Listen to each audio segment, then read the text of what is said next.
Meu filho morreu deixando 10 milhões de reais. E eu estava pronto para passar tudo para minha nora. Ela era viúva, mãe dos meus netos. Merecia cada centavo. Mas quando cheguei na casa deles para entregar os documentos da herança, encontrei preservativos na gaveta do quarto. Meu filho havia feito vasectomia há 5 anos. Decidi investigar antes de assinar a transferência dos 10 milhões. O que descobri me fez tremer de raiva. Mensagens provando que minha nora e o amante assassinaram meu filho pelo dinheiro. Em 2 horas, cancelei a herança e montei um plano para destruir os dois completamente. O que aconteceu depois foi uma vingança tão brutal que eles imploraram por piedade. Mas antes de continuarmos, confira se você já está inscrito no canal e escreva nos comentários de onde você está assistindo este vídeo. Eu estava assinando os últimos documentos para transferir os 10 milhões de reais para Patrícia quando o telefone tocou. 7h30 da manhã de uma terça-feira, que mudaria minha vida para sempre. Senhor Antônio Ferreira? A voz do policial cortou o silêncio do meu escritório em Moema. Sou o sargento Silva, da Polícia Militar. O senhor é pai de Ricardo Ferreira? Meu coração disparou.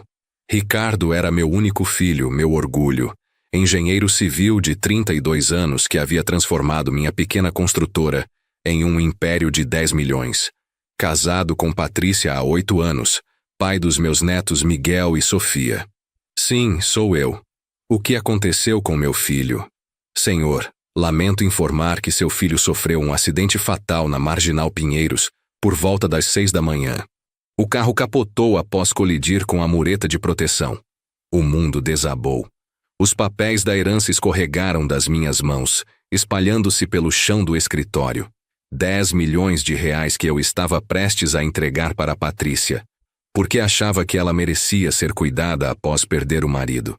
Como isso aconteceu? Minha voz saiu estrangulada. Aparentemente ele perdeu o controle do veículo. Não havia outros carros envolvidos. O corpo está sendo encaminhado para o IML. Desliguei o telefone e fiquei olhando para os documentos no chão. Procuração para transferir todos os bens para Patrícia. Conta bancária, imóveis, ações da empresa. Tudo o que Ricardo havia construído. Tudo o que eu havia ajudado a construir. Pensei nos meus netos. Miguel, de 7 anos, que adorava quando eu o levava para ver as obras. Sofia, de 5, que sempre pedia para eu contar histórias antes de dormir. Eles precisariam de estabilidade financeira agora que haviam perdido o pai. Patrícia era uma boa mãe, uma boa nora. Pelo menos era o que eu pensava. Cheguei na casa de Ricardo em Alphaville 2 horas depois. A mansão de 500 metros quadrados que ele havia construído com tanto orgulho, agora parecia um mausoléu. Patrícia me recebeu na porta, os olhos vermelhos de chorar, vestindo um robe preto que a fazia parecer ainda mais frágil. Pai Antônio. Ela se jogou nos meus braços, soluçando. Eu não consigo acreditar que ele se foi. Segurei minha nora sentindo o peso da responsabilidade. Aos 65 anos, eu era agora o único apoio desta família destroçada. Miguel e Sofia correram para me abraçar, sem entender completamente o que havia acontecido com o pai. Vovô, por que a mamãe está chorando? Sofia perguntou, seus olhos castanhos idênticos aos do Ricardo. O papai teve que viajar para muito longe, minha princesa. Menti, não tendo coragem de explicar a morte para uma criança de 5 anos. Patrícia me levou para a cozinha, enquanto as crianças voltaram a brincar na sala. Ela preparou café com as mãos tremendo, e eu aproveitei para observá-la melhor. Aos 29 anos, Patrícia sempre foi uma mulher bonita. Cabelos loiros, olhos verdes, corpo mantido com academia e tratamentos estéticos que Ricardo pagava sem reclamar. Pai, eu não sei o que vou fazer, ela disse, se sentando à mesa da cozinha. Ricardo cuidava de tudo. As contas, os investimentos, a empresa. Eu não entendo nada disso. Não se preocupe, respondi puxando os documentos da pasta. Eu já preparei tudo. Vou transferir todos os bens do Ricardo para você. A casa, as contas, as ações da construtora. 10 milhões de reais no total. Os olhos dela brilharam por um segundo antes de voltarem à expressão de tristeza. Pai, Eu não posso aceitar tudo isso. É muito dinheiro. Você é a mãe dos meus netos. Ricardo gostaria que vocês fossem cuidadas. Empurrei os papéis na direção dela. Só preciso que você assine aqui. E amanhã mesmo vou ao banco fazer as transferências. Ela pegou a caneta, mas hesitou. Pai, posso assinar amanhã? Hoje eu não consigo pensar direito. Claro, minha filha, não há pressa. Decidi ficar na casa naquela noite para ajudar com as crianças. Patrícia disse que precisava descansar e subiu para o quarto por volta das 9 da noite. Coloquei Miguel e Sofia para dormir, contando histórias sobre o pai deles, tentando manter viva a memória do meu filho.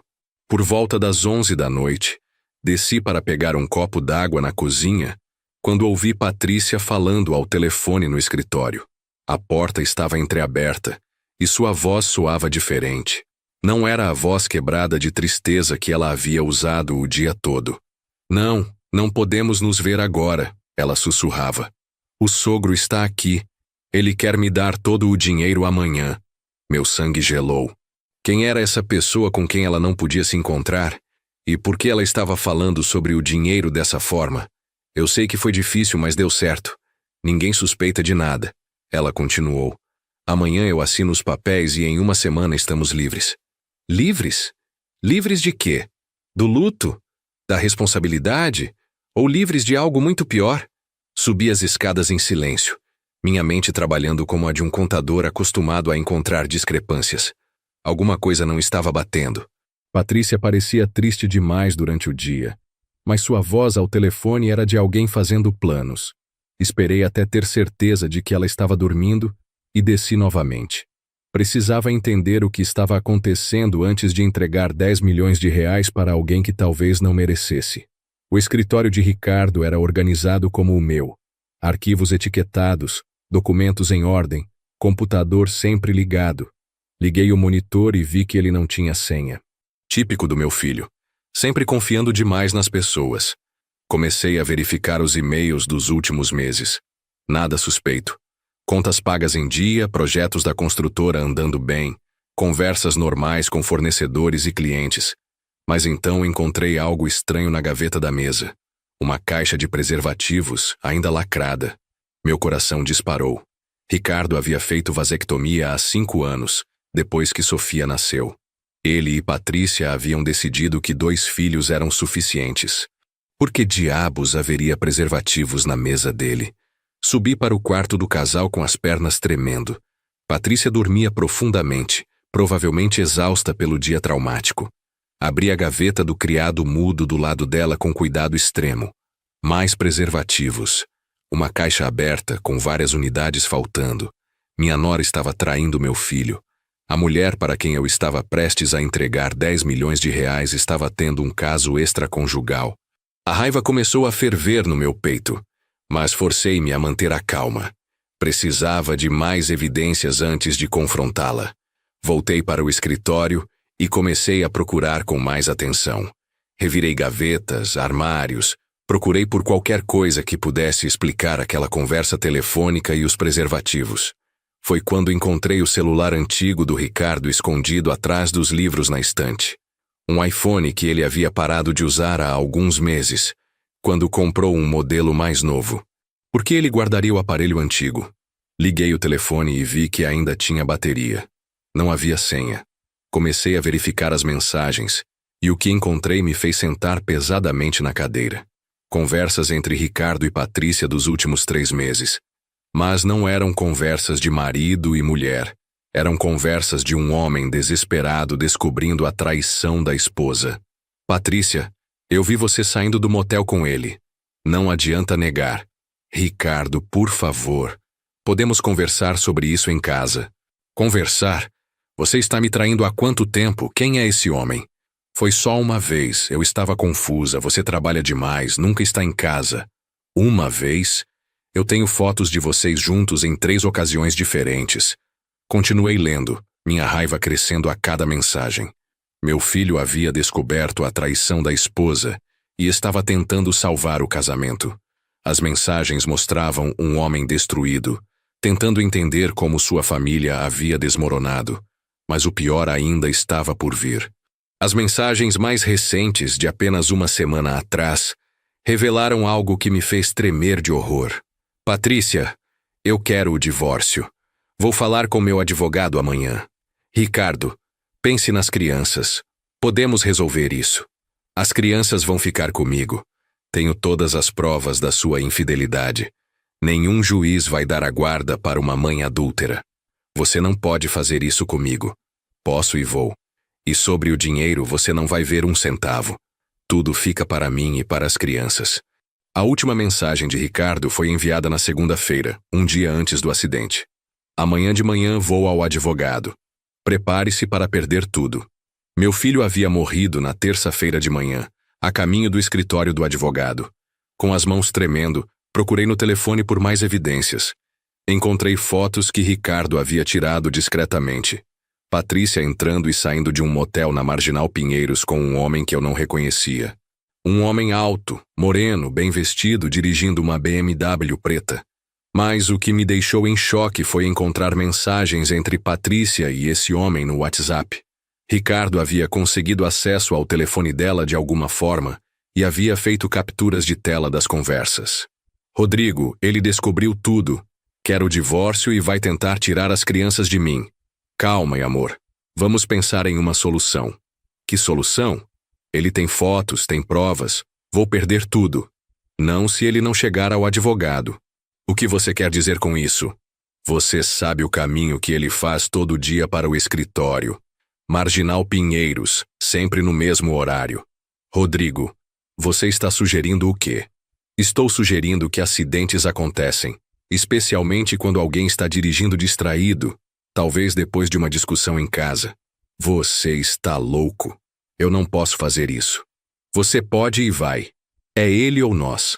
Escolha.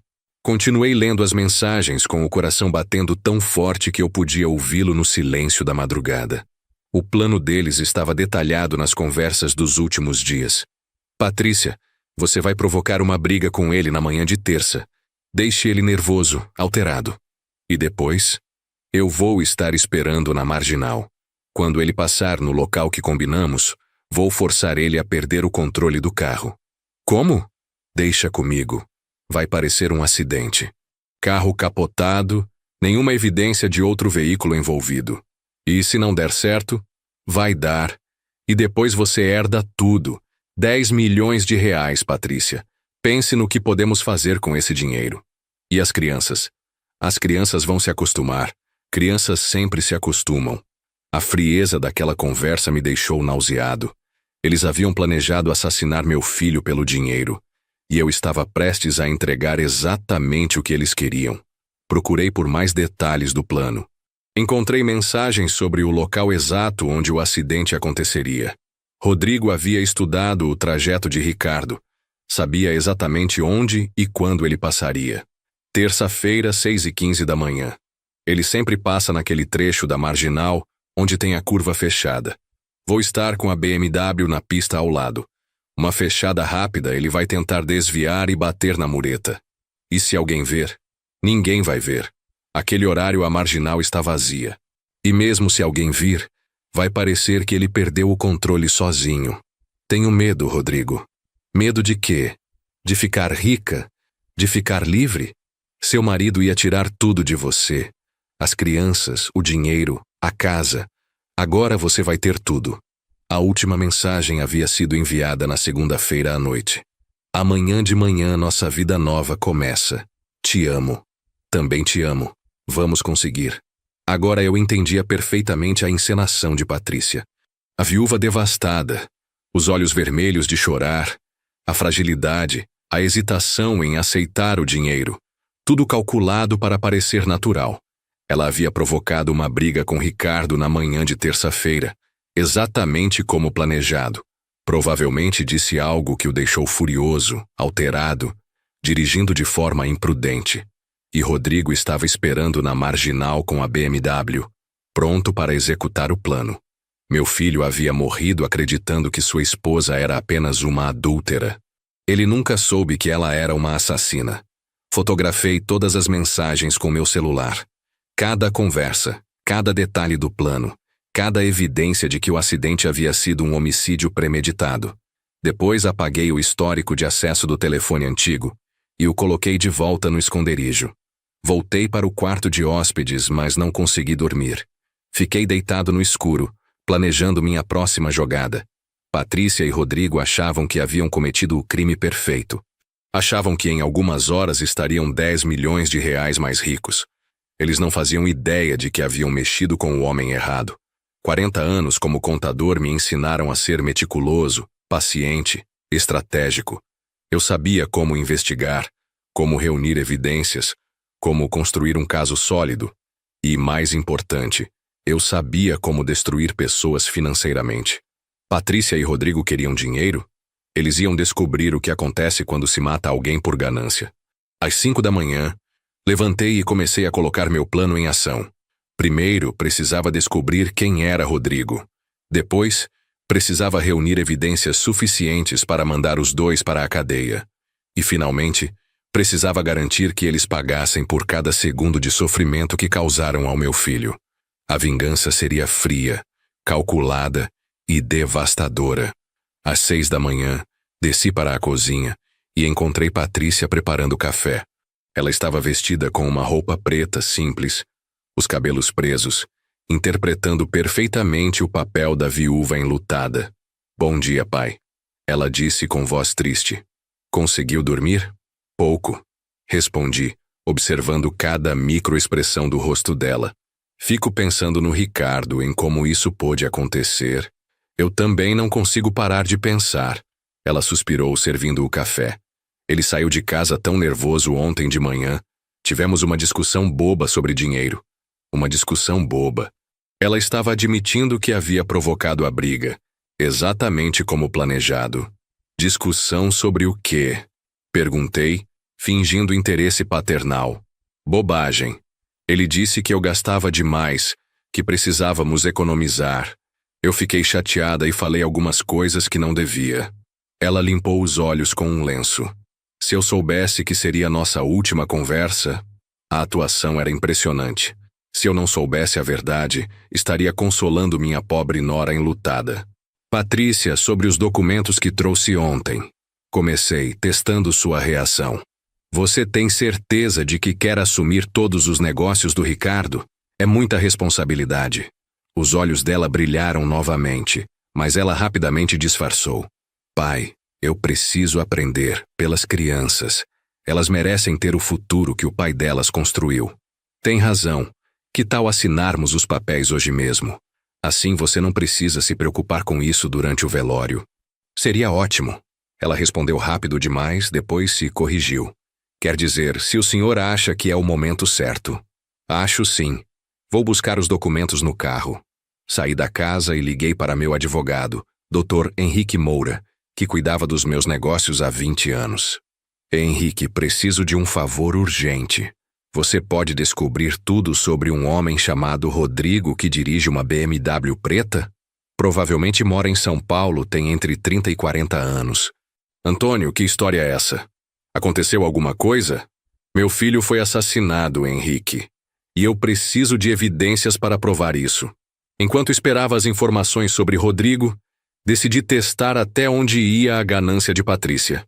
Voltei para casa com uma versão modificada dos documentos de transferência. "Patrícia, minha filha, estive pensando", disse, sentando na sala com os papéis. 10 milhões é muito dinheiro para uma pessoa jovem administrar sozinha. E o pânico passar rapidamente pelos olhos dela.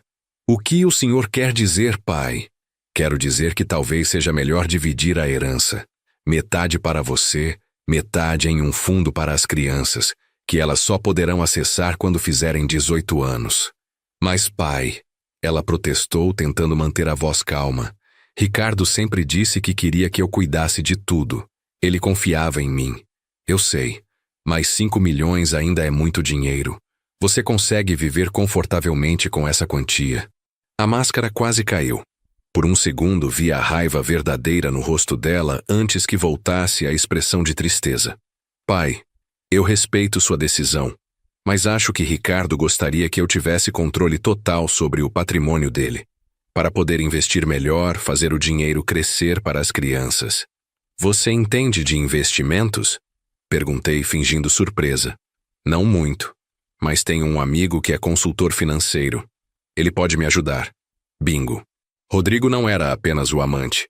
Era também o consultor financeiro que ia ajudar a administrar os 10 milhões. Que interessante. Como se chama esse amigo? Rodrigo. Ela respondeu sem pensar. Depois tentou disfarçar. Rodrigo Silva. É um profissional muito competente. Gostaria de conhecê-lo. Que tal chamá-lo para uma reunião amanhã?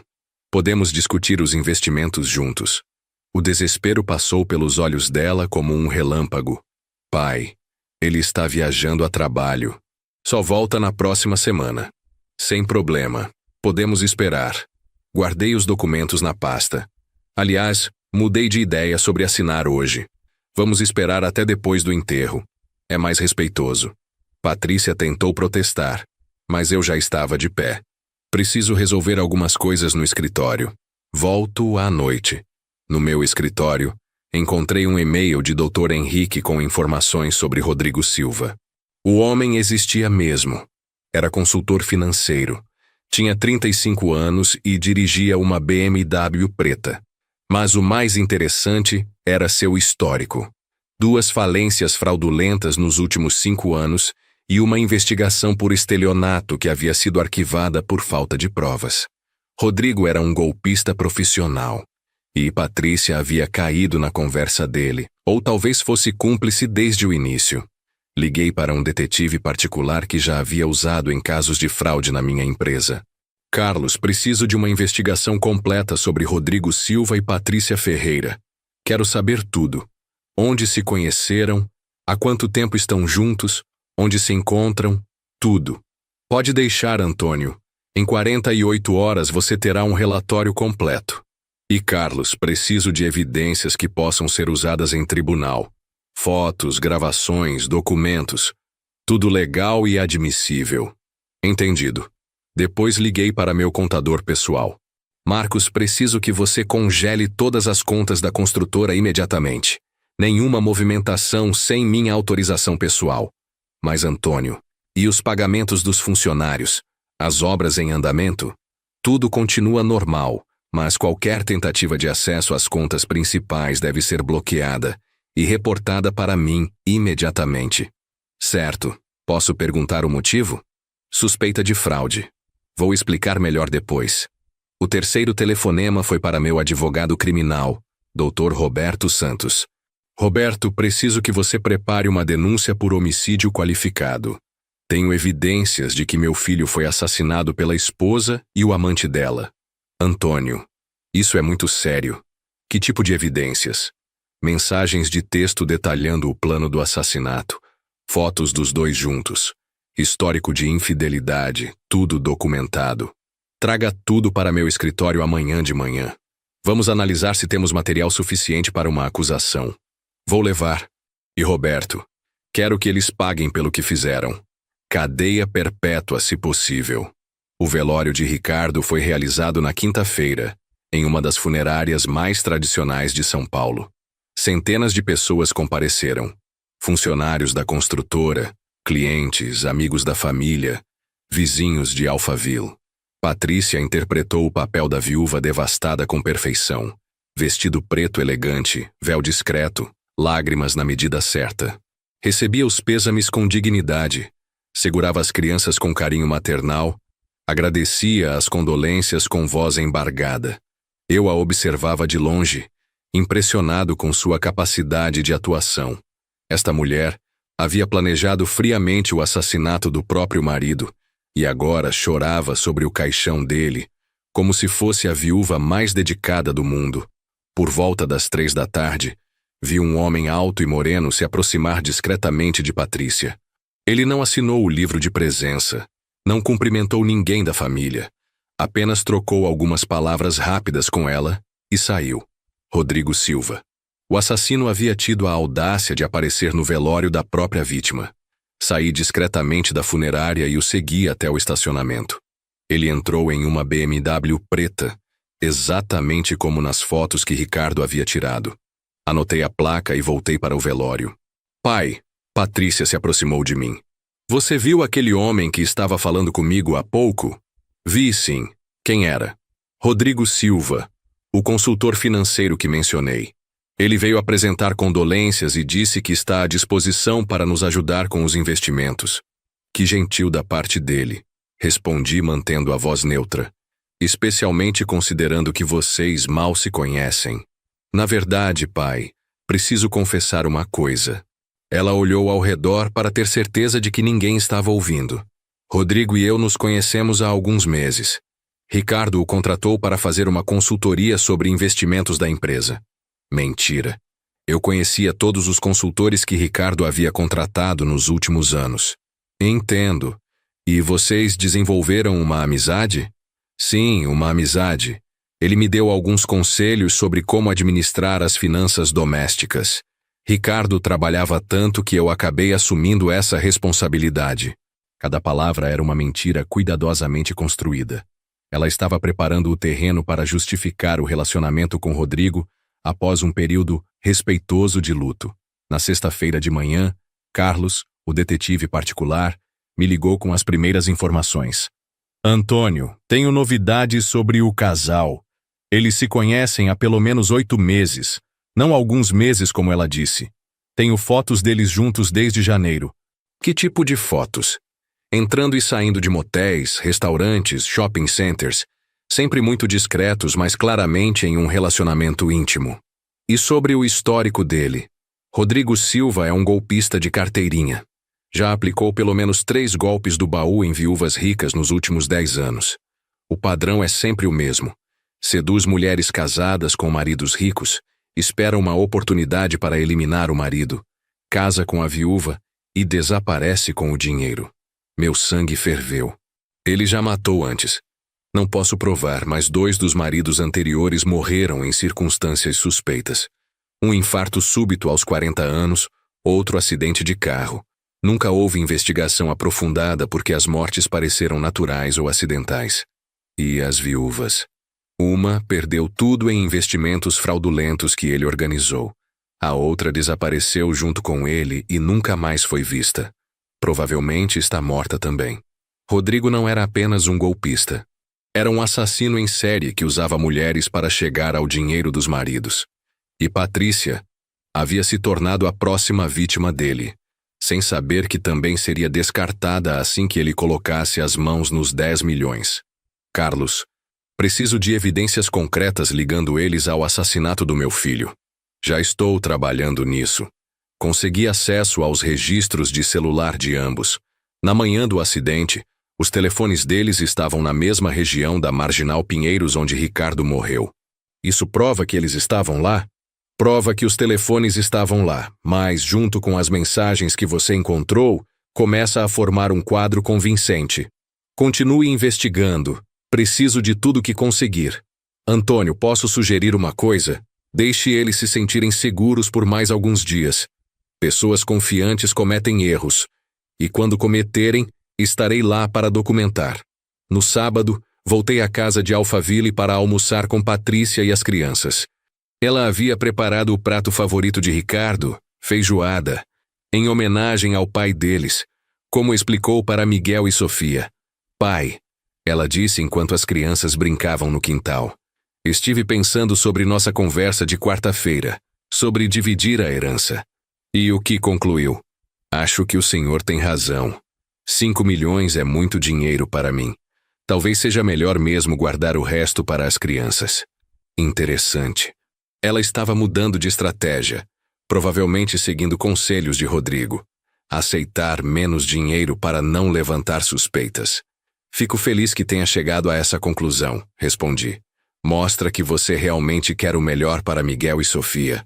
Sempre quis, pai. Eles são minha prioridade. Ótimo, então vamos assinar os papéis na segunda-feira. 5 milhões para você. 5 milhões em fundo para as crianças. Perfeito. Ela sorriu e por um momento vi a satisfação genuína em seus olhos. 5 milhões. Ainda era uma fortuna para alguém que havia crescido em uma família de classe média. Ah, e Patrícia. Gostaria de conhecer esse consultor financeiro, Rodrigo Silva. Que tal convidá-lo para jantar na terça-feira? Podemos discutir como investir seu dinheiro da melhor forma. O sorriso dela vacilou. Pai, não sei se é apropriado. Ainda estamos de luto. Minha filha, a vida continua. Ricardo gostaria que você fosse prática sobre essas coisas. E 5 milhões de reais exigem planejamento profissional. Tem razão. Vou falar com ele. Ótimo. E Patrícia, uma última coisa. Preciso que você assine alguns documentos adicionais na segunda-feira. Procurações para que eu possa ajudar a administrar os bens das crianças até elas crescerem. Claro, pai. Confio completamente no Senhor. Confiança. Ela confiava em mim da mesma forma que Ricardo havia confiado nela. A diferença é que eu realmente merecia essa confiança. Na segunda-feira de manhã, Patrícia chegou ao meu escritório pontualmente às 9 horas. Estava vestida de forma mais casual, jeans e blusa branca, como se estivesse tentando sinalizar que estava começando a superar o luto. Bom dia, pai. Trouxe todos os documentos que o senhor pediu. Perfeito. Vamos começar pelas transferências bancárias. Coloquei os papéis na mesa, mas estes não eram os documentos que ela esperava. Durante o fim de semana, meu advogado havia preparado uma versão especial dos contratos de transferência. Patrícia, antes de assinarmos, preciso esclarecer algumas coisas sobre a herança do Ricardo. Claro, pai. O que o senhor gostaria de saber? Bem, descobri que existem algumas dívidas da construtora que não estavam nos balanços que analisei inicialmente. Nada grave, mas que reduzem um pouco o valor líquido da herança. Vi a preocupação passar pelos olhos dela. Quanto de redução? Em vez de 10 milhões, o patrimônio líquido é de cerca de 8 milhões. Então seriam 4 milhões para você, 4 para as crianças. Entendo. Ela disse tentando disfarçar a decepção. Ainda é muito dinheiro? Sim, é. E há outra questão. Por questões fiscais, a transferência não pode ser feita imediatamente. Vai levar cerca de 60 dias para todos os trâmites legais. Agora ela estava visivelmente nervosa. 60 dias? Mas pai, tenho contas para pagar, as crianças têm escola. Não se preocupe. Vou liberar uma quantia mensal para suas despesas. Digamos, 20 mil reais por mês até a transferência ser concluída. 20 mil reais era muito dinheiro para a maioria das pessoas. Mas para alguém que esperava receber 4 milhões imediatamente, era uma migalha. Pai, não seria possível acelerar o processo? Talvez com a ajuda de um consultor financeiro? Você está se referindo ao Rodrigo Silva? Sim, ele tem experiência com esse tipo de transação. Interessante. Que tal ele vir aqui amanhã para conversarmos? Se ele realmente pode ajudar, estou disposto a ouvir. Vou falar com ele hoje mesmo. Patrícia assinou os documentos sem ler com atenção, ansiosa demais para questionar os detalhes. Ela não sabia que havia acabado de assinar sua própria sentença de prisão. Na terça-feira, às 14h, Rodrigo Silva entrou no meu escritório acompanhado de Patrícia. Ele era exatamente como nas fotos. Alto, moreno, bem vestido, com um sorriso confiante que provavelmente havia seduzido dezenas de mulheres. Senhor Ferreira, ele estendeu a mão com firmeza. Meus pêsames pela perda do seu filho. Ricardo era um homem admirável. Admirável. Ele estava falando sobre o homem que havia assassinado como se fosse um velho amigo. Obrigado, Rodrigo. Patrícia me disse que você pode ajudar com os investimentos da herança. Certamente. Tenho 15 anos de experiência em consultoria financeira. Posso maximizar o retorno dos investimentos de Patrícia e garantir um futuro seguro para as crianças. Que bom. E como você conheceu minha família? Ricardo me contratou há alguns meses para uma consultoria sobre diversificação de investimentos da construtora. Durante esse período, acabei conhecendo Patrícia e ofereci alguns conselhos sobre finanças pessoais. Mentira após mentira, contadas com a naturalidade de um sociopata experiente. Entendo. E que tipo de investimentos você recomendaria para uma quantia de 4 milhões de reais? Os olhos dele brilharam. Bem, com essa quantia podemos pensar em uma carteira diversificada. Ações, fundos imobiliários, alguns investimentos internacionais Investimentos internacionais? Sim. Mercados emergentes, criptomoedas, fundos offshore. O retorno pode ser muito superior aos investimentos tradicionais. Fundos offshore. Claro, a forma mais fácil de fazer dinheiro desaparecer sem deixar rastros. Rodrigo, posso fazer uma pergunta pessoal? Claro. Você é casado?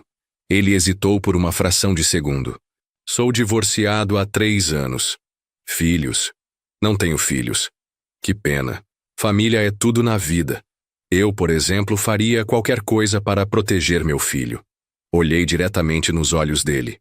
Qualquer coisa. Rodrigo sustentou meu olhar, mas vi um lampejo de desconforto. Concordo completamente, Sr. Ferreira. Rodrigo, tenho uma proposta para você, continuei, mantendo o tom casual. Que tal administrar não apenas os 4 milhões da Patrícia, mas toda a herança? Os 8 milhões completos. Patrícia me olhou surpresa. Pai, mas não havíamos combinado que metade ficaria para as crianças? Mudei de ideia. Rodrigo parece ser um profissional competente. E você é jovem. Pode ter mais filhos. Melhor concentrar tudo em suas mãos. Rodrigo tentou disfarçar a excitação, mas eu vi a ganância em seus olhos. Senhor Ferreira, seria uma honra administrar todo o patrimônio. Posso garantir excelentes retornos. Ótimo. Mas tenho uma condição. Qual? Quero entender exatamente como vocês dois se conheceram. Patrícia me deu uma versão. Você me deu outra ligeiramente diferente. Gosto de clareza nos negócios. O silêncio se instalou no escritório. Patrícia e Rodrigo trocaram olhares rápidos. Senhor Ferreira, Rodrigo começou. Talvez eu tenha me expressado mal. Conheci Patrícia através do Ricardo, mas... Mas o quê? Mas desenvolvemos uma amizade que foi além do profissional. Que tipo de amizade? Patrícia interveio. Pai, Rodrigo e eu nos tornamos próximos nos últimos meses. Ricardo estava sempre trabalhando, eu me sentia sozinha. Sozinha o suficiente para ter um caso extraconjugal? O choque passou pelos rostos de ambos. Rodrigo se recompôs primeiro. Senhor Ferreira, entendo sua preocupação, mas... Vocês acham que eu sou idiota? Minha voz subiu de tom. Acham que não descobriria que vocês estavam tendo um caso há 8 meses? Patrícia começou a chorar. Pai, eu posso explicar. Explicar o quê? Que traiu meu filho? Que planejou matá-lo? Rodrigo se levantou bruscamente. Senhor Ferreira, acho melhor irmos embora. Sentem-se, ordenei, e algo no meu tom os fez obedecer. Vocês vão me ouvir até o fim. Puxei uma pasta da gaveta e coloquei sobre a mesa. Tenho aqui cópias de todas as mensagens entre vocês dois. O plano para matar Ricardo. Os detalhes sobre como causar o acidente. Tudo. O rosto de Patrícia ficou branco como papel. Rodrigo tentou manter a compostura, mas suas mãos tremiam. Não sei do que o senhor está falando. Ele disse. Não sabe? Então deixe-me refrescar sua memória. Abri a pasta e comecei a ler as mensagens em voz alta. Não se ele não chegar ao advogado. Essa foi sua resposta quando Patrícia disse que Ricardo queria o divórcio, Rodrigo. Você sabe o caminho que ele faz todo dia para o escritório. Marginal Pinheiros, sempre no mesmo horário. Essa também foi sua mensagem. Estou sugerindo que acidentes acontecem, especialmente quando alguém está dirigindo distraído, talvez depois de uma discussão em casa. E essa aqui, Rodrigo. Rodrigo estava suando frio. Essas mensagens podem ser falsificadas. Podem? Que bom que você mencionou isso. Puxei outro documento da pasta. Aqui está o laudo técnico da perícia criminal confirmando a autenticidade das mensagens.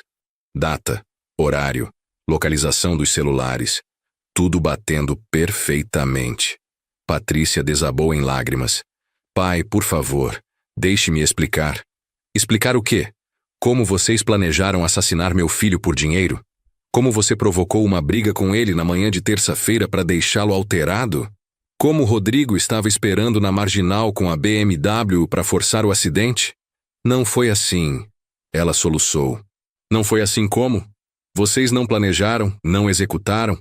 Meu filho não está morto por causa de vocês? Rodrigo tentou uma última cartada. Senhor Ferreira, mesmo que essas mensagens sejam verdadeiras, Elas não provam que causamos o acidente. Podem ser apenas fantasias, conversas sem consequência. Fantasias. Puxei mais documentos da pasta. Aqui estão os registros de localização dos seus celulares na manhã do acidente. Vocês estavam exatamente no local onde Ricardo morreu, no horário exato do acidente. Isso não prova nada. E aqui, continuei, ignorando a interrupção, está o relatório do detetive particular que contratei. Fotos de vocês dois juntos nos últimos 8 meses. Registros de entrada e saída de motéis. Comprovantes de que Rodrigo alugou uma BMW preta na segunda-feira, um dia antes do acidente. O silêncio no escritório era ensurdecedor. Patrícia chorava descontroladamente. Rodrigo olhava para os documentos como se fossem sua sentença de morte. E, finalmente, disse, puxando o último documento, aqui está a gravação da nossa conversa dos últimos 15 minutos. Vocês acabaram de confessar o relacionamento extraconjugal na frente de testemunhas. Eles olharam ao redor e viram as 2 câmeras discretas que eu havia instalado no escritório, e meu advogado, Dr. Roberto Santos, saindo de trás do biombo onde estava escondido. Boa tarde, Dr. Roberto disse calmamente. Sou o advogado criminal do Sr. Ferreira. Vocês acabaram de confessar participação em homicídio qualificado. Rodrigo tentou se levantar novamente, mas 2 policiais entraram no escritório. Eu havia combinado tudo com o delegado responsável pelo caso. Rodrigo Silva e Patrícia Ferreira, disse o delegado Carvalho. Vocês estão presos por homicídio qualificado, fraude e formação de quadrilha. Isso é um absurdo, Rodrigo gritou. Vocês não podem provar nada. Na verdade, podemos, o delegado respondeu. Temos mensagens detalhando o plano, registros de localização, testemunhas, gravações. O Ministério Público já aceitou a denúncia. Patrícia estava em estado de choque. Pai, por favor, pense nas crianças, elas vão ficar órfãs. Deveria ter pensado nisso antes de matar o pai delas, respondi friamente. Eu não queria, foi ideia dele. Ela apontou para Rodrigo. Ele me convenceu, disse que era a única forma de ficarmos juntos. Cala a boca, Rodrigo gritou. Não fala mais nada. Não, eu vou falar sim. Patrícia se virou para o delegado. Foi ele quem planejou tudo. Ele disse que já havia feito isso antes, que sabia como fazer parecer acidente.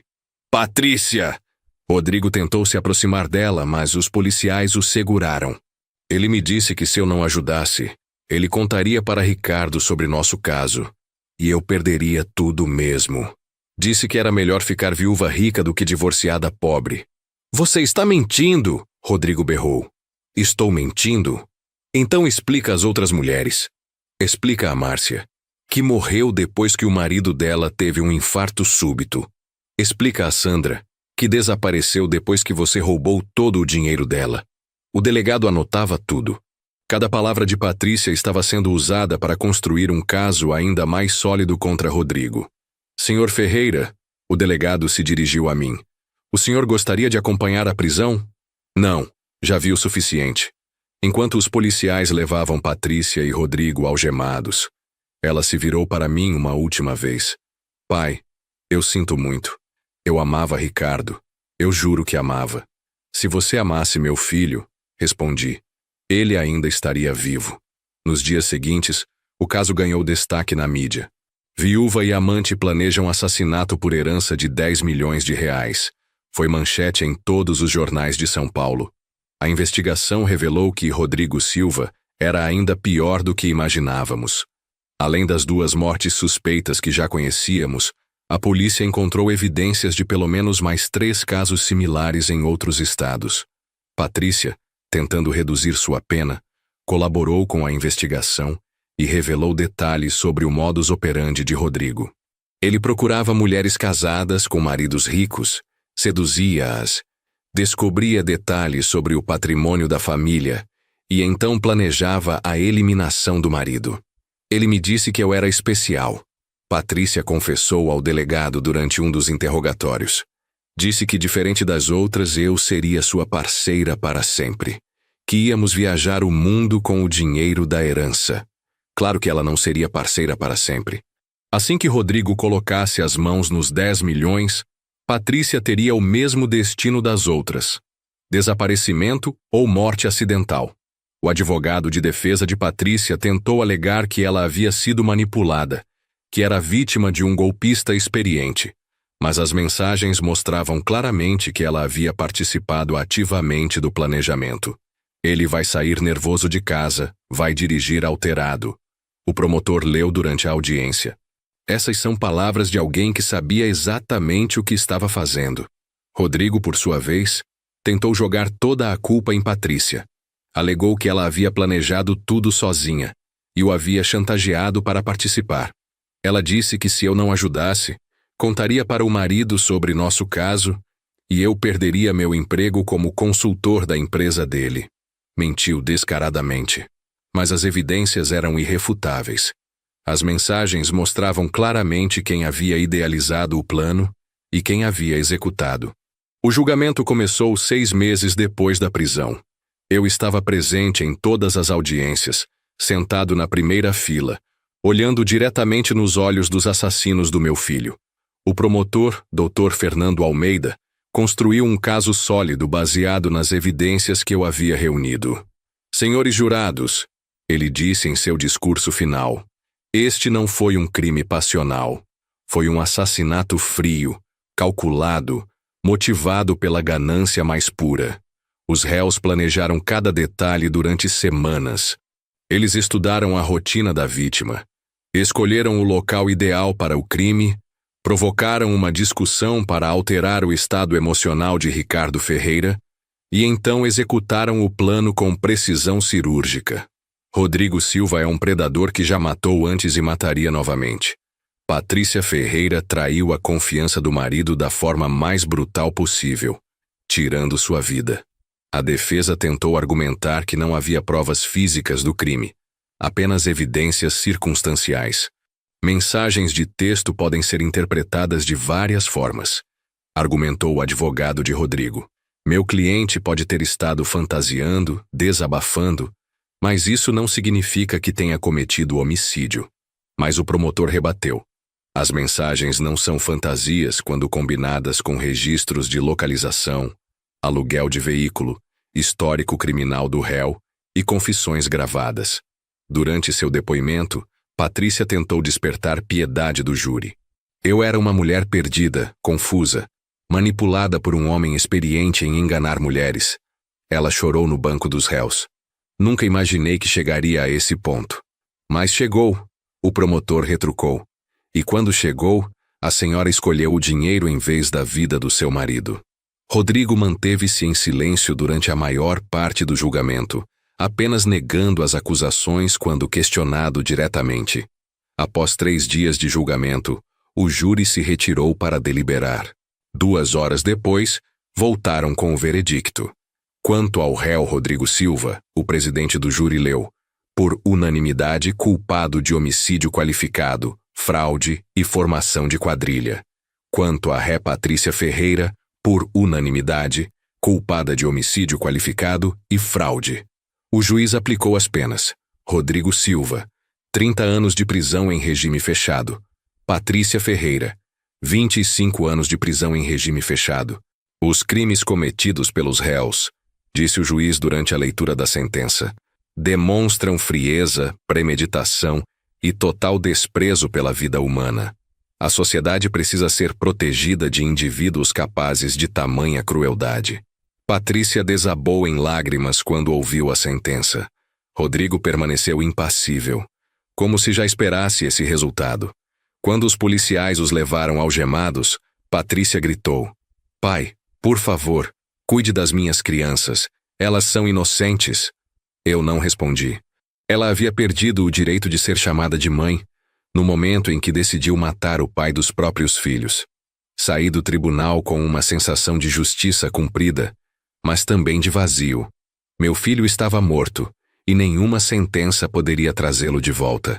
Com Patrícia na prisão, Miguel e Sofia ficaram sob minha guarda. Aos 65 anos, eu me tornei pai novamente, desta vez de 2 crianças traumatizadas que haviam perdido o pai e visto a mãe ser presa por assassinato. "Vovô", Miguel me perguntou uma noite. Por que a mamãe não pode vir para casa? Como explicar para uma criança de 7 anos que a mãe dele é uma assassina? Como preservar a inocência de uma criança que já havia perdido tanto? A mamãe fez algumas coisas erradas, Miguel. Agora ela precisa ficar longe por um tempo para pensar sobre o que fez. Ela vai voltar? Não sei, meu filho. Mas o que eu sei é que você e a Sofia sempre terão o vovô para cuidar de vocês. Sofia, aos 5 anos, ainda não entendia completamente o que havia acontecido. Ela perguntava pelo pai constantemente e às vezes chorava pedindo pela mãe. Contratei uma psicóloga infantil para ajudar as crianças a processar o trauma. Dr. Marina Souza era especialista em casos de violência doméstica e perda parental. Senhor Ferreira, ela me explicou, as crianças vão precisar de muito tempo e paciência para superar isso. A perda do pai já seria traumática o suficiente, mas descobrir que a mãe foi responsável pela morte dele é devastador. O que posso fazer para ajudá-las? Mantenha a rotina, ofereça segurança emocional, seja honesto sobre a situação de forma apropriada para a idade delas. E, principalmente, não fale mal da mãe delas na frente delas. Esse último conselho era o mais difícil de seguir. Como não falar mal de uma mulher que havia destruído nossa família? Mas eu entendia que, para as crianças, Patrícia ainda era a mãe delas, independente dos crimes que havia cometido. Vendi a casa de Alphaville. Havia muitas memórias dolorosas lá, e as crianças precisavam de um novo começo. Comprei uma casa menor em um bairro tranquilo, perto de uma boa escola. Miguel teve dificuldades para se adaptar. Ele era inteligente o suficiente para entender que algo terrível havia acontecido, mas jovem demais para processar completamente a situação. Os meninos da escola ficam perguntando onde está meu pai. Ele me contou uma tarde. Eu não sei o que responder. Você pode dizer que seu pai morreu em um acidente e que agora mora com o vovô. Mas e a mamãe? Por que ela não mora com a gente? A mamãe está doente, Miguel. Ela fez coisas que machucaram muitas pessoas e agora precisa ficar em um lugar onde possa ser cuidada. Não era mentira exatamente. Patrícia estava doente. Mentalmente doente. Uma pessoa sã não planeja assassinar o próprio marido. Sofia se adaptou mais facilmente. Aos 5 anos, ela aceitava as explicações simples que eu dava e se concentrava nas atividades do dia a dia. Escola, brincadeiras, desenhos animados. Aposentei-me da construtora e dediquei-me integralmente às crianças. Aos 65 anos, estava aprendendo a fazer penteados em Sofia e ajudando Miguel com a lição de matemática. A construtora foi vendida para um grupo de investidores. O dinheiro da venda, somado aos outros bens de Ricardo, totalizou 12 milhões de reais. Coloquei tudo em um fundo fiduciário para Miguel e Sofia, que só poderiam acessar quando completassem 25 anos. Vovô, Sofia me perguntou enquanto eu tentava fazer tranças no cabelo dela. Você vai ficar com a gente para sempre? Vou ficar com vocês pelo tempo que Deus permitir, minha princesa. E se você ficar velhinho demais? A pergunta me fez pensar. Eu já era velho. Em 10 anos estaria com 75 anos. Seria capaz de cuidar de 2 adolescentes? Conversei com meu advogado sobre a situação. Doutor, Henrique, preciso garantir que as crianças tenham um futuro seguro, mesmo se algo acontecer comigo. Já pensei nisso, Antônio. Podemos estabelecer uma tutela legal com sua irmã em Brasília. Ela já concordou em assumir a responsabilidade se necessário. Minha irmã Clara, de 60 anos, era professora aposentada e havia criado 3 filhos. Ela visitava as crianças regularmente e elas gostavam dela. E quanto ao dinheiro? O fundo fiduciário está protegido. Mesmo que Patrícia saia da prisão um dia, ela não terá acesso aos bens. Você foi muito inteligente em transferir tudo antes da prisão dela. 2 anos após a condenação, recebi uma carta de Patrícia pedindo para ver as crianças. Ela estava presa na penitenciária feminina de Santana e, segundo a carta, havia se tornado uma pessoa diferente. Pai, ela escreveu, sei que não mereço perdão pelo que fiz. Sei que destruí nossa família e tirei o pai das minhas crianças. Mas elas são inocentes. Elas precisam saber que a mãe delas as ama, mesmo tendo cometido erros terríveis. Conversei com a psicóloga das crianças sobre a carta. Doutor Marina, Patrícia quer ver Miguel e Sofia. O que você acha? Depende do estado emocional das crianças. Como elas estão lidando com a ausência da mãe. Miguel pergunta sobre ela às vezes. Sofia quase não menciona mais. Talvez seja cedo demais. As crianças ainda estão se adaptando à nova realidade. Uma visita à prisão pode ser traumática. Decidi visitar Patrícia sozinho primeiro, para avaliar seu estado mental. A penitenciária feminina de Santana era um lugar deprimente. Paredes cinzas, grades por toda parte, o cheiro de desinfetante misturado com desespero humano. Patrícia estava diferente. Mais magra, cabelos grisalhos, sem maquiagem. Parecia ter envelhecido 10 anos em 2. Pai, ela chorou quando me viu. Obrigada por vir. Como você está? Sobrevivendo. Fiz alguns cursos aqui dentro. Estou tentando me tornar uma pessoa melhor. Patrícia, você matou meu filho. Não existe pessoa melhor depois disso. Ela baixou a cabeça. Eu sei. Todos os dias eu acordo pensando no que fiz. Todos os dias eu me arrependo. Arrependimento não traz Ricardo de volta. Eu sei. Mas talvez possa salvar o que resta da nossa família. As crianças precisam de uma mãe. Elas têm um avô que as ama. Isso é suficiente. Pai, por favor. Só uma visita. Só para elas saberem que eu ainda existo, que ainda as amo. Olhei para aquela mulher que havia sido minha nora por 8 anos. A mulher que eu havia considerado uma filha. A mulher que havia destruído tudo por ganância. Não, Patrícia. As crianças estão bem sem você. Não vou traumatizá-las trazendo-as para este lugar.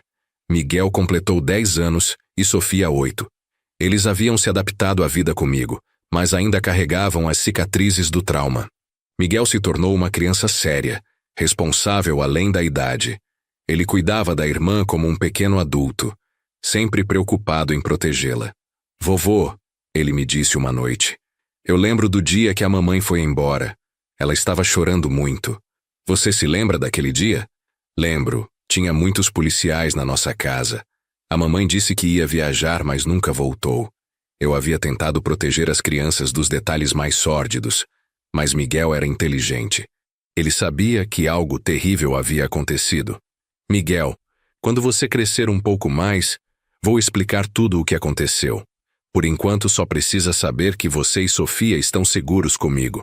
Eu sei, vovô. Você é o melhor avô do mundo. Sofia, por outro lado, parecia ter bloqueado muitas memórias da mãe. Ela raramente perguntava sobre Patrícia e se referia a mim como papai vovô. Papai vovô, ela disse uma manhã. Na escola da Amanda tem uma apresentação do Dia das Mães. Você pode ir? Claro, princesa. Vou representar sua mãe também. Você é meu papai e minha mamãe? Sou seu avô que te ama muito. Isso é o que importa. A apresentação do Dia das Mães foi emocionante e dolorosa ao mesmo tempo. Vi dezenas de mães orgulhosas assistindo seus filhos cantarem e dançarem. Sofia me acenou do palco com um sorriso radiante e por um momento esqueci de toda a tragédia que nos trouxe até ali. 3 anos após a condenação, recebi uma carta inesperada. Era de Rodrigo Silva, escrita da penitenciária do estado. Senhor Ferreira, a carta começava: sei que sou a última pessoa de quem o senhor gostaria de ter notícias. Sei que me odeia e tem todo o direito. Continuei lendo com curiosidade mórbida. Quero que saiba que Patrícia foi manipulada por mim. Ela realmente amava seu filho. Eu que a convenci de que não havia outra saída. Eu que planejei tudo. Ela foi apenas uma ferramenta que usei para chegar ao dinheiro. Sei que isso não muda nada. Seu filho ainda está morto por nossa causa. Mas talvez ajude o senhor a entender que Patrícia não é o monstro que eu sou. Estou escrevendo porque descobri que tenho câncer. Os médicos dizem que tenho poucos meses de vida. Antes de morrer, queria confessar toda a verdade. A carta continuava por 3 páginas, detalhando como Rodrigo havia manipulado Patrícia, como havia usado técnicas de persuasão psicológica para convencê-la de que matar Ricardo era a única solução. Ela chorou durante semanas antes de concordar com o plano. Eu que a convenci de que o senhor nunca aceitaria nosso relacionamento, que Ricardo nunca daria o divórcio, que ela perderia as crianças e ficaria sem nada. Mentiras, claro, mas ela acreditou porque queria acreditar, porque estava apaixonada e confusa. No final da carta, Rodrigo fazia um pedido. Por favor, perdoe Patrícia. Ela foi vítima tanto quanto seu filho. Eu que sou o verdadeiro culpado por tudo. Rasguei a carta e joguei no lixo. Rodrigo estava tentando manipular até na morte, tentando limpar a consciência às custas de Patrícia. Patrícia havia feito suas escolhas. Ela havia escolhido trair o marido. Havia escolhido participar do plano. Havia escolhido o dinheiro sobre a vida do pai dos próprios filhos. Nenhuma manipulação justificava isso. 6 meses depois, recebi uma ligação do diretor da penitenciária, informando que Rodrigo Silva havia morrido de câncer no fígado. Senhor Ferreira, o detento deixou algumas coisas para o senhor. Documentos, cartas, algumas confissões escritas. Não quero nada que pertenceu a ele. Senhor, entre os documentos há informações sobre outros crimes que ele cometeu. Pode ajudar a polícia a resolver casos antigos. Relutantemente fui buscar os documentos. Rodrigo havia escrito um diário detalhado de todos os seus crimes durante os últimos 20 anos. 5 mulheres mortas, 12 famílias destruídas, milhões de reais roubados. Meu filho havia sido apenas mais uma vítima na carreira criminosa de um psicopata. Entre os documentos, encontrei uma carta endereçada a Patrícia. Rodrigo havia escrito para ela pouco antes de morrer, assumindo toda a culpa pelo assassinato de Ricardo. Patrícia, quando você receber esta carta, eu já estarei morto. Quero que saiba que você foi a única mulher que realmente amei. Todas as outras foram apenas meios para um fim, mas você foi diferente. Lamento ter destruído sua vida. Lamento ter tirado o pai das suas crianças. Se eu pudesse voltar no tempo, faria tudo diferente. Diga para suas crianças que o homem que matou o pai delas está morto. Talvez isso as ajude a encontrar paz. Decidi não entregar a carta para Patrícia. Ela não merecia o consolo de saber que havia sido especial para um assassino em série. 5 anos após a condenação, o advogado de Patrícia entrou com um pedido de liberdade condicional. Ela havia cumprido 1/5 da pena e, segundo a defesa, demonstrava sinais de reabilitação. Senhor Ferreira, o promotor me ligou. A defesa está alegando que Patrícia foi vítima de manipulação psicológica. Eles têm as confissões de Rodrigo Silva como evidência. E o que isso significa? Significa que ela pode conseguir a liberdade condicional. O juiz vai considerar o fato de ela ter sido influenciada por um criminoso experiente. Ela matou meu filho. Não importa quem a influenciou. Eu concordo. Mas o sistema legal às vezes vê as coisas de forma diferente. A audiência de liberdade condicional foi marcada para 2 meses depois. Eu teria direito de falar como representante da família da vítima. Passei semanas preparando meu discurso. Queria que o juiz entendesse exatamente o que Patrícia havia tirado de nós. Não apenas a vida de Ricardo, mas a infância das crianças, a paz da nossa família, a confiança que tínhamos uns nos outros. Miguel, agora com 12 anos, perguntou sobre a audiência. Vovô, a mamãe pode voltar para casa? É possível, Miguel.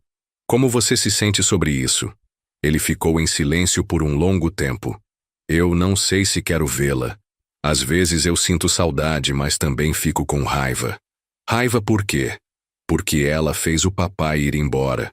Porque ela nos deixou sozinhos. Sofia, aos 10 anos, tinha uma reação diferente. Se a mamãe voltar, ela vai morar com a gente? Não, princesa. Mesmo se ela sair da prisão, ela não pode morar conosco. Por quê? Porque ela fez coisas muito erradas. Ela precisa provar que mudou antes de poder estar perto de vocês novamente. A audiência de liberdade condicional foi realizada em uma sala pequena do tribunal. Patrícia estava presente, vestindo um terno simples, cabelos presos, aparência humilde. Ela havia perdido mais peso e parecia frágil, vulnerável. Claramente uma estratégia da defesa para despertar simpatia do juiz. Meritíssimo, o advogado dela começou. Minha cliente foi vítima de um predador experiente. Rodrigo Silva manipulou psicologicamente uma mulher jovem e vulnerável, aproveitando-se de problemas conjugais para executar seus planos criminosos. Patrícia Ferreira não é uma criminosa nata. É uma mãe que cometeu um erro terrível sob influência de um psicopata. 5 anos de prisão já foram suficientes para ela entender a gravidade dos seus atos. O promotor rebateu. Meritíssimo, independente da influência que sofreu, a ré participou ativamente do planejamento e execução de um homicídio. Ela traiu a confiança do marido da forma mais brutal possível. Além disso, ela deixou 2 crianças órfãs. Miguel e Sofia Ferreira perderam não apenas o pai, mas também a mãe, que escolheu o crime em vez da família.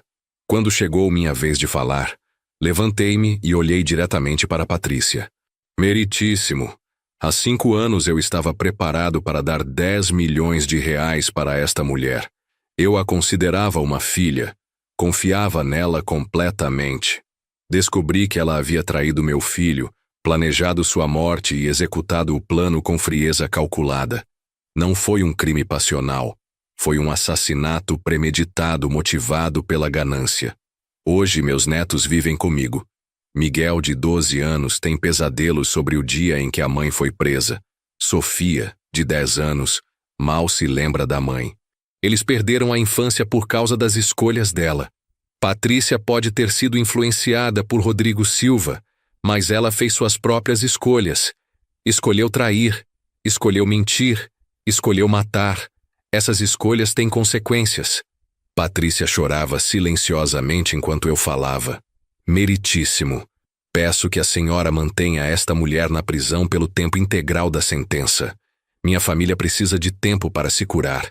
As crianças precisam de estabilidade. E a sociedade precisa ser protegida de pessoas capazes de tamanha traição. O juiz deliberou por 1 hora antes de retornar com a decisão. Após analisar todos os elementos do processo, as confissões de Rodrigo Silva, o comportamento da ré na prisão e o impacto do crime na família da vítima, decido negar o pedido de liberdade condicional. Patrícia desabou em lágrimas. Seu advogado tentou consolá-la, mas ela estava inconsolável. A ré demonstrou remorso e sinais de reabilitação. O juiz continuou. Mas a gravidade do crime e o impacto nas vítimas indiretas, as crianças, exigem que ela cumpra pelo menos metade da pena antes de ser considerada para liberdade condicional. Além disso, a ré precisará demonstrar que tem condições de reintegração social e que não representa risco para a família da vítima. 10 anos. Patrícia teria que cumprir pelo menos 10 anos antes de poder pedir liberdade condicional novamente. Quando saí do tribunal, senti um misto de alívio e tristeza. Alívio porque as crianças teriam mais tempo para se curar antes de ter que lidar com o retorno da mãe. Tristeza porque toda aquela situação era desnecessária.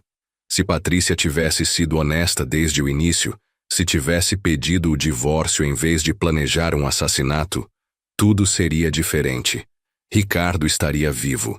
As crianças teriam pai e mãe. Nossa família estaria intacta. Mas ela havia escolhido o caminho mais fácil, ou pelo menos o que parecia mais fácil na época. Agora estava pagando o preço. Miguel completou 15 anos e Sofia 13. Eles haviam se tornado adolescentes inteligentes, responsáveis, mas ainda carregavam as marcas do trauma. Miguel era um aluno exemplar, sempre o primeiro da turma. Ele canalizava toda a sua energia para os estudos, como se quisesse provar que era diferente da mãe. Vovô, ele me disse uma noite, quero estudar direito. Quero ser promotor. Por quê, meu filho? Para aprender pessoas como a mamãe, para proteger famílias como a nossa. A resposta me partiu o coração. Aos 15 anos, Miguel já havia decidido dedicar a vida à justiça por causa do trauma que havia sofrido. Sofia escolheu um caminho diferente. Ela se interessou por psicologia, queria entender por que as pessoas fazem coisas ruins. Vovô, por que a mamãe fez aquilo com o papai? Era uma pergunta que ela fazia regularmente, e eu nunca tinha uma resposta satisfatória. Às vezes as pessoas fazem escolhas erradas, princesa. Às vezes elas se deixam influenciar por pessoas más. Mas ela amava o papai, não amava? Eu acredito que sim no começo. Mas o amor verdadeiro não machuca. O amor verdadeiro protege. Então ela não amava de verdade? Talvez ela tenha confundido amor com outras coisas. Paixão, interesse e conveniência. As conversas com Sofia sempre me deixavam pensativo. Como explicar para uma adolescente que o amor pode ser corrompido pela ganância? Como ensinar sobre relacionamentos saudáveis quando o exemplo que ela teve foi tão destrutivo? Quando Miguel completou 17 anos e Sofia 15, Patrícia tentou novamente a liberdade condicional. Desta vez, ela havia cumprido metade da pena e tinha um histórico ainda melhor na prisão. Senhor Ferreira, o promotor me ligou. Desta vez vai ser mais difícil negar o pedido. Ela completou o ensino superior na prisão, fez cursos profissionalizantes, não teve nenhuma ocorrência disciplinar. E as crianças? Ninguém pergunta o que elas querem? Na verdade, o juiz pode querer ouvi-las. Miguel já tem 17 anos, pode expressar sua opinião legalmente. Conversei com Miguel sobre a possibilidade de falar na audiência. Vovô, eu quero falar sim. Quero que o juiz saiba como nos sentimos. Tem certeza? Vai ser difícil ver sua mãe novamente. Tenho certeza. Ela precisa saber o que fez conosco. Sofia também quis participar. Quero falar com a mamãe. Quero perguntar por que ela fez aquilo. A audiência foi marcada para um mês depois. Desta vez, seria diferente. As crianças teriam voz. Passei semanas preparando Miguel e Sofia para o encontro. A psicóloga nos ajudou a elaborar o que eles queriam dizer. Lembrem-se, doutor. Marina orientou. Vocês não precisam perdoar. Vocês não precisam ser gentis. Vocês só precisam ser honestos sobre como se sentem. E se eu começar a chorar? Sofia perguntou. Tudo bem chorar. Chorar mostra que vocês são humanos, que foram machucados. Isso é importante para o juiz entender. A audiência foi realizada na mesma sala de 5 anos atrás. Patrícia estava presente. Agora com 44 anos, cabelos completamente grisalhos, aparência ainda mais frágil. Quando ela viu Miguel e Sofia, começou a chorar imediatamente. Meus filhos, ela sussurrou. Como vocês cresceram. Miguel a olhou friamente. Sofia se escondeu atrás de mim. O advogado de Patrícia apresentou os argumentos. 10 anos de prisão, reabilitação completa, curso superior em pedagogia, cursos profissionalizantes, comportamento exemplar. Meritíssimo. Minha cliente não é mais a mesma pessoa que cometeu o crime há 10 anos. Ela se transformou completamente. Está preparada para se reintegrar à sociedade e, eventualmente, reconstruir o relacionamento com os filhos. O promotor manteve a posição. Meritíssimo, independente da reabilitação da ré, ela cometeu um crime hediondo que destruiu uma família. As vítimas indiretas ainda sofrem as consequências dos seus atos. Quando chegou a vez das crianças falarem, Miguel se levantou primeiro. Meritíssimo, meu nome é Miguel Ferreira. Tenho 17 anos e sou filho de Ricardo Ferreira, que foi assassinado por esta mulher. Patrícia soluçou quando ouviu esta mulher, em vez de minha mãe. Eu tinha 7 anos quando meu pai morreu. Lembro do dia em que ela foi presa. Lembro da confusão, do medo de não entender por que nossa família estava sendo destruída. Durante 10 anos, meu avô cuidou de mim e da minha irmã. Ele nos deu amor, estabilidade, educação. Ele foi pai e mãe para nós. Esta mulher escolheu matar meu pai por dinheiro. Ela nos abandonou. Ela destruiu nossa infância. Agora quer voltar como se nada tivesse acontecido. Miguel olhou diretamente para Patrícia. Eu não a perdoo. Nunca vou perdoar. E não quero que ela se aproxime de mim ou da minha irmã. Sofia se levantou com as mãos tremendo. Aos 15 anos, ela era uma adolescente bonita, inteligente, mas ainda carregava a fragilidade de quem perdeu a mãe muito cedo. Meritíssimo, meu nome é Sofia Ferreira. Eu tinha 5 anos quando meu pai morreu. Sua voz era baixa, mas firme. Eu não lembro muito do meu pai. Lembro de algumas brincadeiras, de ele me colocando para dormir, de ele me levando para uma escola. Mas são memórias vagas. Da minha mãe, eu lembro mais. Lembro dela me dando banho, penteando meu cabelo, lendo histórias. Por muito tempo, eu não entendia por que ela havia ido embora. Patrícia chorava descontroladamente. Quando eu cresci e entendi o que aconteceu, fiquei muito confusa. Como uma mãe pode matar o pai dos próprios filhos? Como alguém que me amava pôde fazer uma coisa tão terrível? Meu avô sempre me disse que as pessoas às vezes fazem escolhas erradas. Mas matar não é uma escolha errada. É uma escolha má. Sofia olhou para Patrícia pela primeira vez. Eu queria perguntar por quê. Por que você fez isso conosco? Por que você escolheu dinheiro em vez da nossa família? Patrícia tentou responder, mas o juiz a interrompeu. A Ré terá a oportunidade de falar depois. Sofia continuou. Meritíssimo, eu não sei se consigo perdoar minha mãe. Talvez um dia eu consiga. Mas hoje eu ainda tenho medo dela. Medo de que ela machuque nossa família novamente. Meu avô tem 75 anos. Ele dedicou os últimos 10 anos da vida dele para cuidar de mim e do meu irmão. Nós somos uma família agora. Uma família que funciona, que se ama, que se protege. Eu não quero que nada mude. Não quero que ela volte e destrua o que construímos. Sofia se sentou, e o silêncio na sala era ensurdecedor. O juiz deu a palavra para Patrícia. Ela se levantou lentamente, limpando as lágrimas com um lenço. Meritíssimo, meus filhos, pai. Ela começou com voz embargada. Eu sei que não mereço perdão. Sei que não mereço uma segunda chance. Sei que destruí tudo o que era importante na minha vida. Durante 10 anos, todos os dias, eu acordo pensando no que fiz. Todos os dias eu me arrependo. Todos os dias eu gostaria de poder voltar no tempo e fazer escolhas diferentes. Eu amava Ricardo. Sei que é difícil acreditar, mas eu amava meu marido. Eu estava confusa, perdida, influenciada por um homem que me manipulou. Mas isso não é desculpa. Eu fiz minhas escolhas. Miguel, Sofia, ela se virou para os filhos. Eu entendo que vocês me odeiem. Eu entendo que não queiram me ver. Vocês têm todo o direito de se sentirem assim. Mas quero que saibam que eu amo vocês. Sempre amei.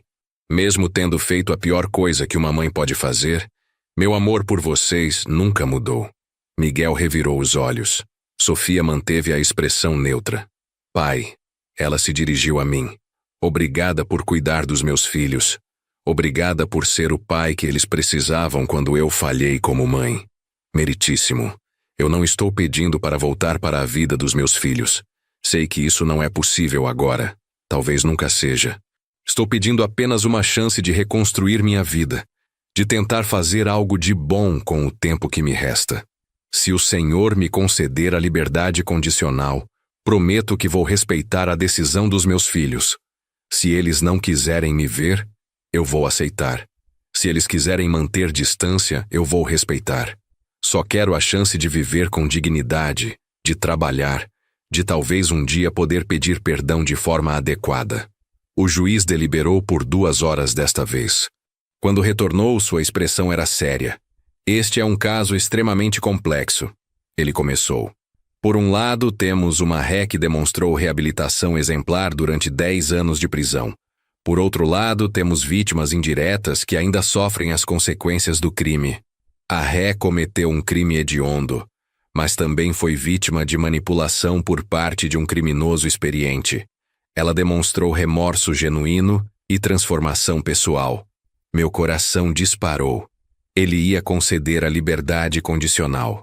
No entanto, o juiz continuou. As declarações dos filhos da vítima foram contundentes. Eles deixaram claro que não se sentem seguros com a possibilidade do retorno da Ré à sociedade. Miguel Ferreira, aos 17 anos, demonstrou maturidade ao expressar seus sentimentos. Sofia Ferreira, aos 15 anos, mostrou coragem ao confrontar seus medos. Considerando o bem-estar das vítimas indiretas, que são menores de idade sob tutela do avô paterno, decido negar novamente o pedido de liberdade condicional. Patrícia desabou na cadeira, soluçando. A Ré poderá fazer um novo pedido em 5 anos. Quando as crianças forem maiores de idade e puderem tomar suas próprias decisões sobre o relacionamento com a mãe. Até lá, recomendo que a Ré continue seu processo de reabilitação e, se possível, busque acompanhamento psicológico para lidar com as consequências dos seus atos. Mais 5 anos. Patrícia ficaria presa até Miguel completar 22 anos e Sofia 20. Saímos do tribunal em silêncio. Miguel e Sofia estavam emocionalmente exaustos após o confronto com a mãe. Vovô, Sofia me perguntou no carro, fizemos a coisa certa? Vocês foram honestos sobre seus sentimentos. Isso é sempre a coisa certa. Mas ela parecia tão triste. Sofia, sua mãe está triste pelas consequências das escolhas dela, não porque se arrepende genuinamente. Se ela realmente se arrependesse, não estaria pedindo liberdade. Estaria pedindo perdão. Miguel estava quieto, olhando pela janela. Miguel, como você está se sentindo? Aliviado, ele respondeu. E também triste. É estranho. Por que triste? Porque uma parte de mim ainda queria que ela fosse a mãe que eu lembrava. Mas ela não é. Ela nunca mais vai ser. Chegamos em casa e nos sentamos na sala. A mesma sala onde, 10 anos atrás, eu havia descoberto a traição e o assassinato. Crianças, eu disse, vocês sabem que eu não vou viver para sempre. Vovô, não fala isso, Sofia protestou. É a realidade, princesa. Eu tenho 75 anos. Vocês precisam estar preparados para o futuro. Quando vocês fizerem 18 anos, vão ter acesso ao dinheiro que seu pai deixou. 12 milhões de reais cada um. É dinheiro suficiente para vocês estudarem, comprarem casas, começarem suas próprias famílias. Mas o mais importante não é o dinheiro. É o que vocês aprenderam sobre caráter, sobre fazer as escolhas certas, sobre proteger as pessoas que amamos. Miguel se aproximou e me abraçou. Vovô, você nos ensinou tudo isso. Você foi o melhor pai que poderíamos ter. Sofia se juntou ao abraço. Papai, vovô, você salvou nossa família. 2 anos depois, Miguel se formou no ensino médio como orador da turma. Seu discurso foi sobre superação e justiça. Há 12 anos, ele disse para uma plateia de centenas de pessoas: minha família foi destruída por uma tragédia. Perdi meu pai e, de certa forma, perdi minha mãe também. Mas ganhei algo precioso. Um avô que me ensinou que família não é apenas sangue. Família é escolha, é compromisso, é amor incondicional. Meu avô escolheu nos amar quando estávamos quebrados. Escolheu nos cuidar quando estávamos perdidos.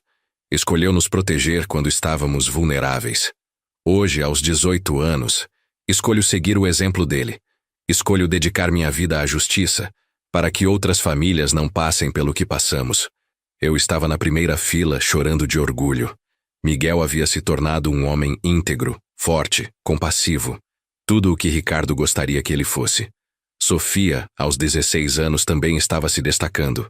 Ela havia sido aceita em um programa de intercâmbio para estudar psicologia nos Estados Unidos. Vovô, ela me disse, quero entender a mente humana. Quero ajudar pessoas que passaram por traumas como o nosso. Você tem certeza de que quer reviver essas experiências através do trabalho? Tenho. Acho que nossa dor pode ser transformada em algo útil. Podemos ajudar outras pessoas a se curarem. As crianças haviam transformado o trauma em propósito. Miguel queria ser promotor para proteger famílias. Sofia queria ser psicóloga para curar feridas emocionais. Eles haviam encontrado uma forma de honrar a memória do pai e superar a traição da mãe. 5 anos depois, quando Miguel tinha 22 anos e Sofia 20, Patrícia fez sua última tentativa de liberdade condicional. Desta vez, eu não fui à audiência. As crianças eram adultas agora, capazes de tomar suas próprias decisões. Miguel, formado em Direito e trabalhando como estagiário no Ministério Público, decidiu representar a família na audiência. Vovô, ele me disse, quero que ela saiba que nos tornamos pessoas de bem apesar dela, não por causa dela. Sofia, cursando psicologia na USP, também quis participar. Quero falar com ela como adulta agora. Quero que ela entenda o impacto real do que fez. A audiência foi realizada sem minha presença. Miguel me contou depois o que aconteceu. Ela estava diferente, vovô. Mais velha, mais frágil. 15 anos de prisão cobraram seu preço. E o que vocês disseram? Eu disse que ela poderia ter a liberdade condicional, mas que nunca seria bem-vinda na nossa família. Que ela havia perdido o direito de ser nossa mãe no momento em que matou nosso pai. E Sofia? Sofia foi mais dura. Disse que havia estudado psicologia para entender pessoas como ela. Disse que Patrícia era uma sociopata que havia manipulado a todos nós, inclusive a Rodrigo. E a decisão do juiz? Liberdade condicional concedida. Ela vai sair na semana que vem. Senti um misto de alívio e apreensão. Alívio porque as crianças eram adultas agora, capazes de se protegerem. Apreensão porque Patrícia voltaria ao mundo depois de 15 anos. Miguel, vocês têm certeza de que fizeram a escolha certa? Temos, vovô. Ela não é mais uma ameaça para nós. Somos adultos, temos nossas próprias vidas. E principalmente temos você. Hoje, aos 80 anos, olho para trás e vejo uma vida bem vivida. Não a vida que eu planejei, mas a vida que foi necessária. Miguel se tornou promotor, especializado em crimes contra a família. Ele se casou com uma colega de trabalho, uma promotora igualmente dedicada à justiça. Eles me deram 2 netos lindos. Sofia se formou em psicologia e abriu uma clínica especializada em trauma familiar. Ela ajuda crianças que passaram por situações similares à nossa. Também se casou com um médico pediatra que entende sua missão. Patrícia saiu da prisão há 5 anos. Ela tentou contato algumas vezes, mas Miguel e Sofia mantiveram a decisão de não vê-la. Ela mora em outra cidade agora. Trabalha como professora em uma escola pública. Pelo que sei, leva uma vida simples e solitária. Às vezes me pergunto se fui muito duro com ela, se deveria ter permitido que ela se aproximasse das crianças após a prisão. Mas então lembro do que ela fez. Lembro da frieza com que planejou o assassinato do próprio marido. E sei que tomei a decisão certa. Família é sagrada. Confiança, uma vez quebrada dessa forma, não pode ser restaurada. Ricardo teria orgulho dos filhos que criamos. Miguel e Sofia se tornaram adultos íntegros, compassivos, dedicados a fazer o bem no mundo. Eles transformaram a tragédia em propósito. Quanto a mim, cumpri minha missão. Protegi meus netos, criei-os com amor. Ensinei-lhes valores sólidos. Quando minha hora chegar, partirei em paz, sabendo que nossa família sobreviveu à tempestade. A vingança que executei contra Patrícia e Rodrigo não trouxe Ricardo de volta, mas garantiu que a justiça fosse feita e que as crianças crescessem seguras. Às vezes, proteger quem amamos exige decisões difíceis. Às vezes, o amor verdadeiro se manifesta através da firmeza, não da permissividade. Eu fiz o que qualquer pai faria. Protegi minha família. E faria tudo novamente. Se você gostou desta história, por favor, curta este vídeo, inscreva-se no canal e compartilhe suas impressões nos comentários. Para ouvir a próxima história, clique na caixa à esquerda. Obrigado por assistir.